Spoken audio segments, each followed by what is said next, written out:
Welcome back to SportLab. It's another trophy dream shattered for Tottenham as Aston Villa knocked them out of the FA Cup with a 2-1 victory. Ange Postecoglou's side are now eliminated from all domestic competitions, leaving only the Europa League as their last hope for silverware. Let's break it all down. Well, Ange, can you give us your thoughts on that match and maybe start with the first half in particular? Yeah, obviously, disappointing we don't progress. It wasn't a great start. It's the last thing you want, but that sort of gave them some momentum going into that 45 minutes, and we really struggled to sort of get some control. Also had an enormous chance at 1-0 to equalise. Second half, we had to open up a little bit, which allowed them some opportunities on the counter, but at the same time, I thought we got a better grip of the game and unfortunately fell short. And why do you think you struggled in that first half? As I said, we obviously, when you go a goal down, it gives the opposition some momentum and some confidence into that, and we kind of struggled then to get a grip on the game. Ideally, you want to sort of try and wrestle control really early, and we didn't do that. And you made the change at half-time, Basuma coming on. What did you say to the team at the break? Because there was more energy and intent. Well, we're still in the game. As disappointing as the first half was, like I said, we're only 1-0 down. We'd had a big chance to make it 1-1, so we just needed to hang in there. And like I said, the second half was a lot more, more like ourselves. And second goal sort of made it a bit more difficult for us. But I always felt we were a threat going the other way, but unfortunately not enough. Yeah, was it in that moment that Rodgers scored that perhaps the game just faded away from you all? To a certain extent, we still scored after that, and we still had some opportunities to create some more chances. Kevin had a chance, so we're always still in the game. Like I said, concede an early goal and then concede a second makes it hard. Out of 2 cup competitions in this week, what does that mean for you all as a team kind of going forward for the rest of the season? Yeah, nothing really changes. We've got a couple of weeks now where we don't have midweek games. This group of players has done an unbelievable job for 2.5 months. Unbelievable job. Can't praise them highly enough for the effort they've put in. A real small group of players playing twice a week since the middle of November, and they'll get some opportunity to recover now. We'll get some players back over the next couple of weeks, and look forward to resetting and finishing the season strong. And when you talk about resetting, is that looking significantly at the Europa League, looking at moving up the table in the Premier League? Well, there's still very much our objectives. Europe's still very important to us, and we're in a great spot there. And I said we expect to get some players back over the next 2 weeks, which I think is the most important thing, because it gives a bit of a rest and respite for the group that have been doing it for the last 2.5 months. Yeah, how important do you think that will be for this team? I know you've been talking about the injuries and the depletion and having to play so many games. Could the next couple of weeks actually change fortunes? We'll get some players back, which will help. Like I said, we had 11 first-team players out today. Take that out of any team for one game and they'll struggle. We've been doing it for 2.5 months, so we'll get some players back, and I think that'll help. And does that take a toll on the players that are going out week in, week out? Yeah, of course it does. You can see that. They're just going out there giving everything they can, but obviously, it'd be a lot better for them if we had some help for them. Okay, I appreciate your time, Ange. Thank you. Thanks. You know him. You've played for him. You like him. If you were to send him a message tonight, what would you say to him? Because I think you'd either have to be an Arsenal fan or have a heart of stone not to feel for him at the moment. Stay strong. It's a tough moment, a real tough moment, and you can see that he feels it. He wears it with his heart's on his sleeve. And at this moment in time, he's being tested. He's really being tested. He's being tested in his beliefs. He's being tested. He's asking questions of himself. Of course he is. We all do in difficult moments in time. But that's where you need support. You need the club behind you. You need the team behind you. And at this moment, that's what they really need. There's how much now they haven't got midweeks for a bit and so on and so forth. How much is him with the players? How much is it his staff with the players? Where does he come into his own in trying to pick them up? It's a complete collective. It's a complete collective. All of them working together. And by now, he's not a new manager. He's been there, over 18 months. He's well established at Tottenham Football Club. So that's his coaching staff. That's his personal relationships with the teams. That's the debriefs. The debriefs are so key. I know that in professional football, and I know how fans see football, and they think that people just turn up on a Saturday. But there's so much that's going on, and that's where the work comes in. They might have some midweeks free, but it's a time to rediscover who they are, because they're not playing the same football that they're practicing. Trust me, in training, they'll be bopping it through the lines, they'll be receiving it on the half turn.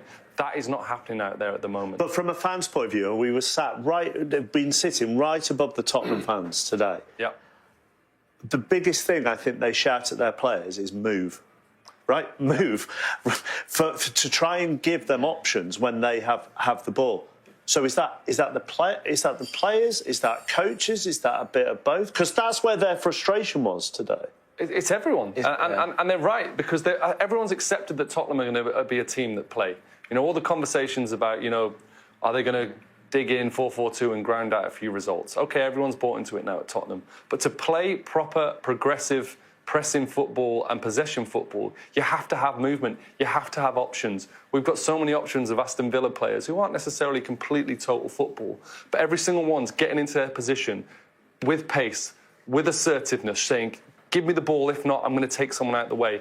Tottenham haven't got that. We were talking about young Archie Gray. Every time he got up and he looked up, Dion, you were feeling for him. Because he wants to play. He's being told by his manager to play. It's the way football's played nowadays. But there's just no options for him. Well, you know what it is as well, Chaps? When you are in the situation that these Spurs players are in at the moment, and the observation is absolutely spot on, there's no options.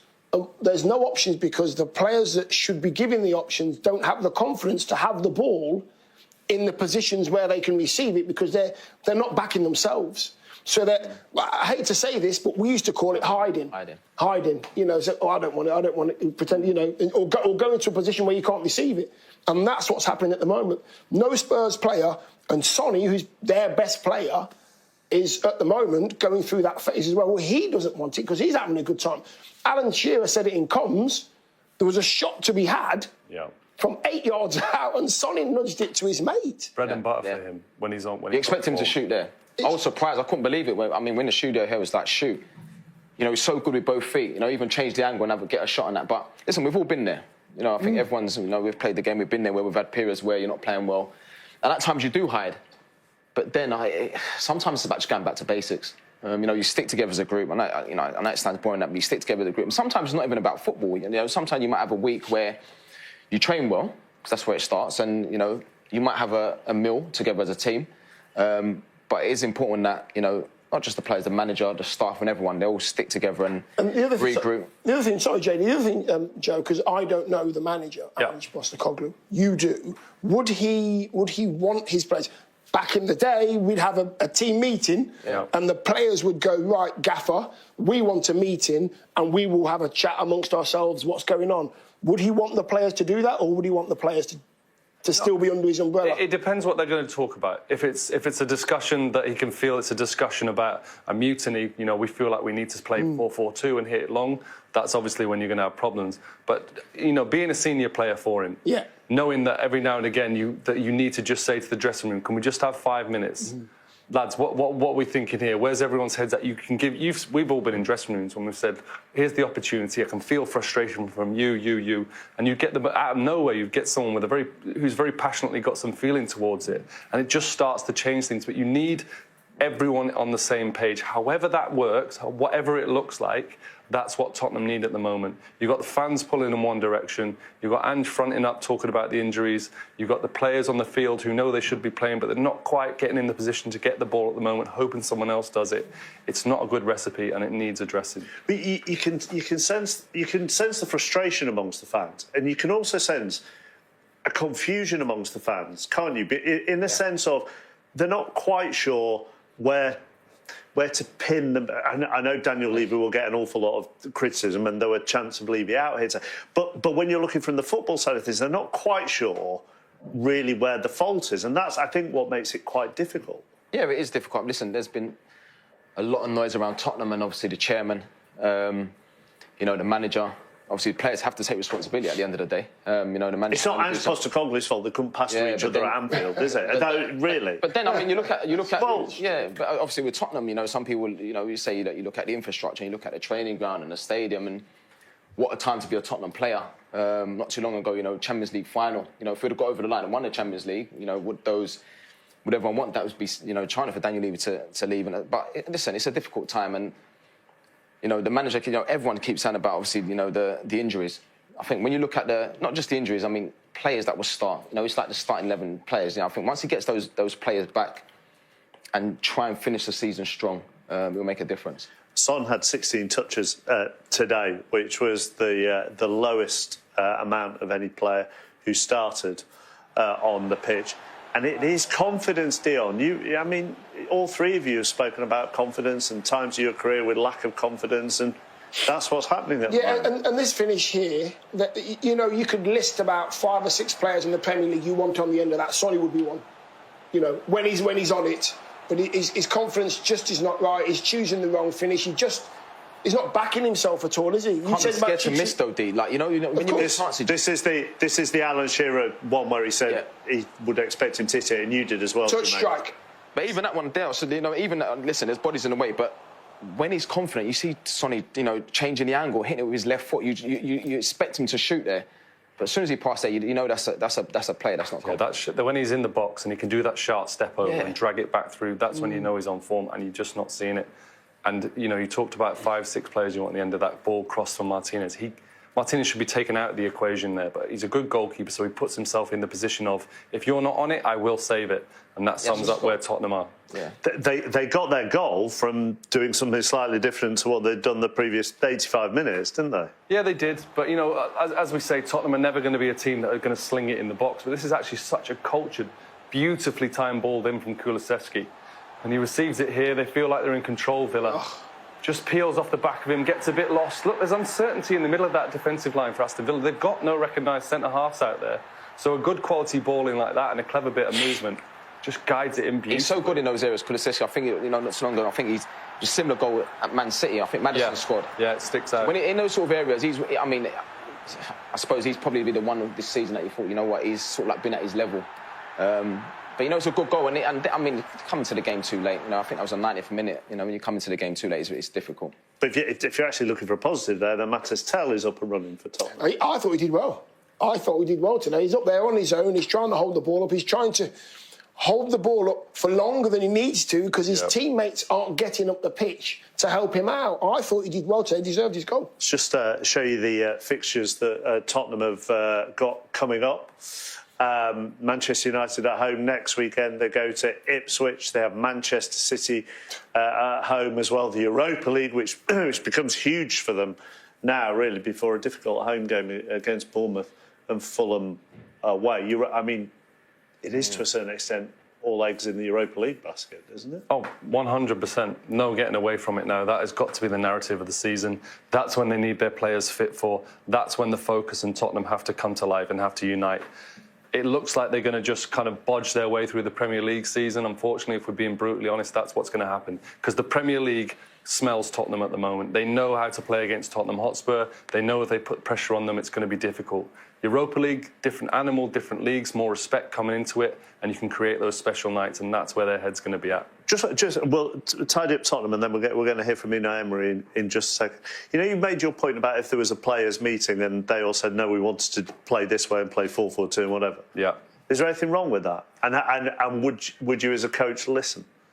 There wouldn't have been something wrong with it. Years ago. Now, that would be a huge problem. Yeah. Because the players saying to a coach, we want to play this way. Yeah, nowadays, before that's like, we just feel like we need more security. But nowadays, the club is set up to play the way that Ange wants to play. The youth team, Jam, correct me if I'm wrong, is set up to play that Ange wants to.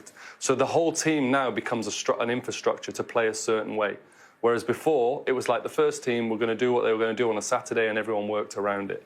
But I think that would be a huge problem in modern football. Yeah. Wow.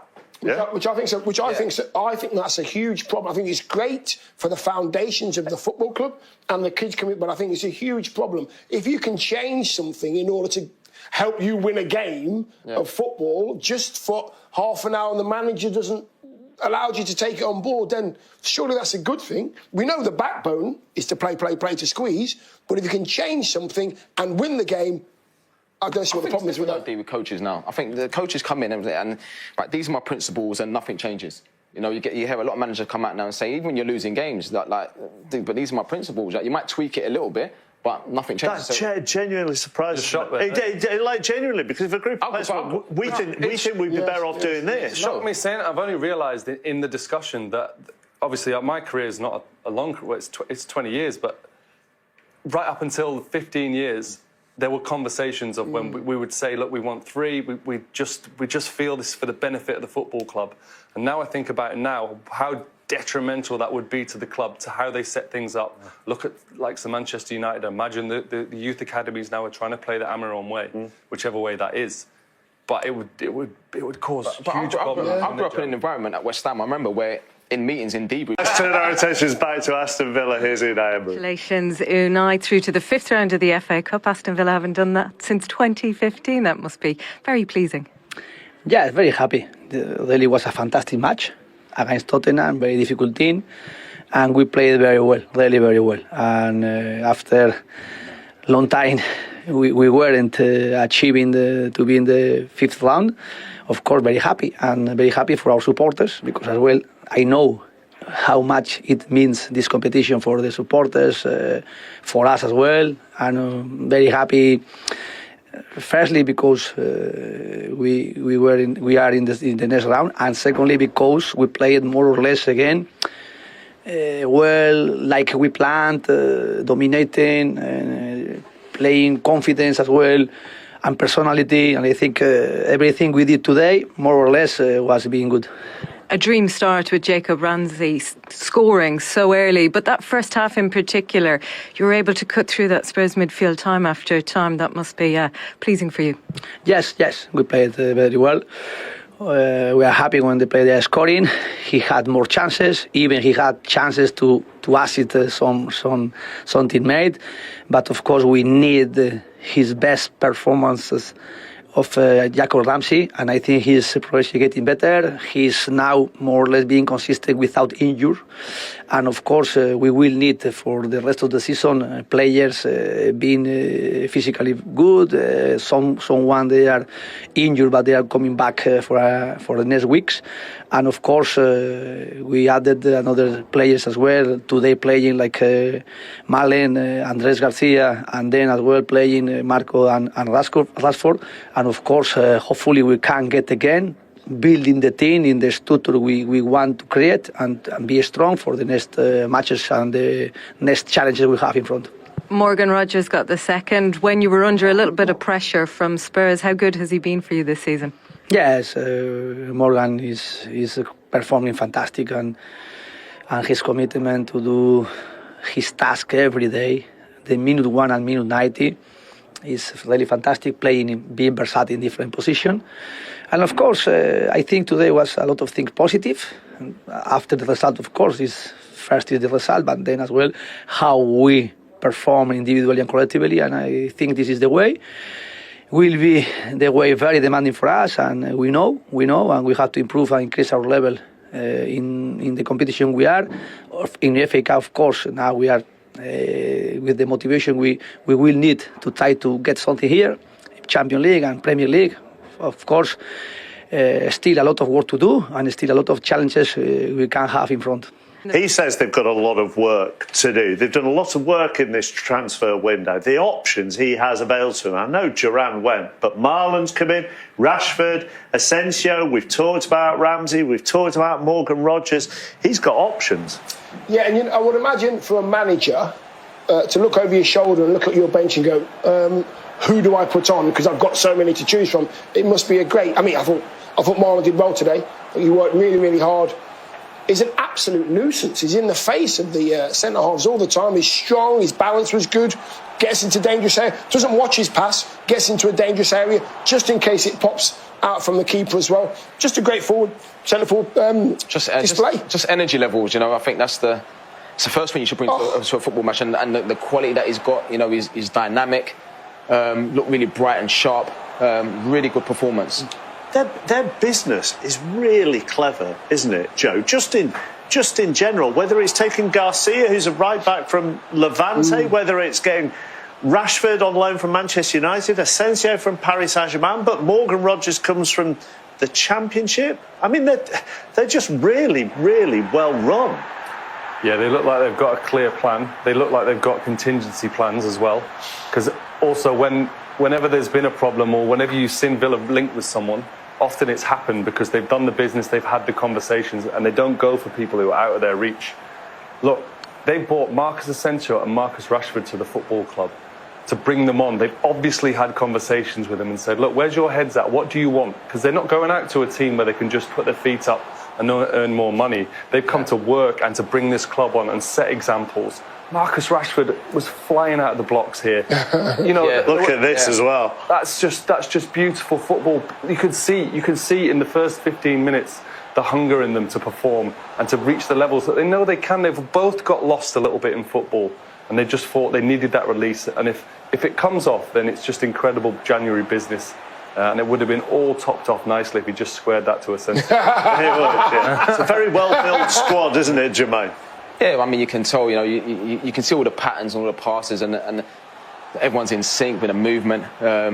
He's a top manager. As a manager, has won, I think it was 11 trophies. So, he's an experienced manager. But, you talk about recruitment, they recruited well. But it was just nice to see Marcus Rashford come on and have that sort of energy levels and it's a good debut. I mean, some people scored 2 on their debut. God, the number of times we had the number 9 shirt weighs heavy. The number 9. Very quickly, Liverpool have gone out today. Chelsea went out last night. If you're looking at the usual suspects, Arsenal have gone as well. For someone like a Villa, opportunity not. And with a manager like Unai Emery, he's the kind of person that will want to go all the way as close as he possibly can, and he's got the tools to do it as well, without a doubt. Yeah, it's such a strong squad. I think the squad is important. You said before, dear, about when you look at your bench and who can come on and impact the game and make a difference, and they've definitely got that now. But there are going to be lots of clubs who think there's a chance here. 100% seize the moment. Foundations are here at Aston Villa. Foundations are at teams like Newcastle. They're ready to go on an ascendancy, and the clubs are ready to come with them. Thank you very much, all three of you. Tottenham's trophy drought continues. Ange Postecoglou once claimed, "I always win things in my second year." But after a brutal cup exit to Liverpool in the Carabao Cup and now this FA Cup defeat, Spurs fans will be wondering if that promise holds true. With 11 first-team players injured, Postecoglou had limited options, and his side suffered an early setback when Jacob Ramsey's shot slipped through goalkeeper Antonin Kinski's hands inside the first minute. Despite some promising moments, Spurs struggled to break down Villa, and their wastefulness proved costly. Heung-min Son missed a golden opportunity, and even with the second-half introduction of Yves Bissouma, Tottenham couldn't turn things around. Then came the killer blow. Morgan Rogers made it 2-0 in the 64th minute, capitalising on Villa's control. Late Spurs surge not enough. Tottenham had a brief spark of hope when Matthijs Telephone scored a brilliant injury-time consolation, but it was too little, too late. Kevin Danso missed a sitter that could have made things interesting, while Villa debutants Marcus Rashford and Marco Asensio came on late to help see out the win. What's next for Spurs? Spurs fans are growing frustrated, and chants for Daniel Levy's resignation rang out in the stands. With no domestic trophies left to fight for, Postecoglou's men now turn their focus to the Europa League, their last shot at silverware this season. The question is, can Postecoglou turn things around, or will this be yet another trophyless campaign for Spurs? Final thoughts. Is Spurs' season already over? Can they salvage something in Europe? Let us know in the comments. If you enjoyed this breakdown, don't forget to like, share, and subscribe to SportLab for more football analysis. Thanks for watching, and we'll see you next time.